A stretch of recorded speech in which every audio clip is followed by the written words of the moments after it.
এয়া আমি আহি গৌৰীসাগৰ পালোঁহি।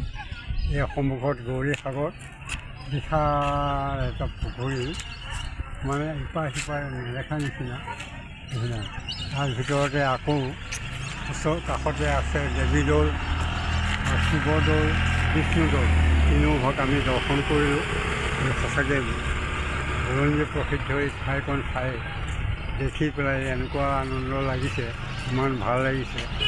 কোনোবা সকলোকে মই অনুৰোধ কৰোঁ, কোনোবা যদি আহিব ইচ্ছা কৰে আহক, এই দৃশ্যবিলাক উপভোগ কৰক। চাওক, জীৱনলৈ মনত থাকিব, জীৱন সাৰ্থক হ'ব। আৰু ধন্যবাদ। বৰমা কেনেকুৱা লাগিছে আমাৰ শিৱসাগৰ ফুৰি? আপোনাৰ চাহ পৰি আছে, অকণমান এনেকৈ আহক। চাই চিতি বহুতখিনি উপকৃত হ'লোঁ আৰু বহুত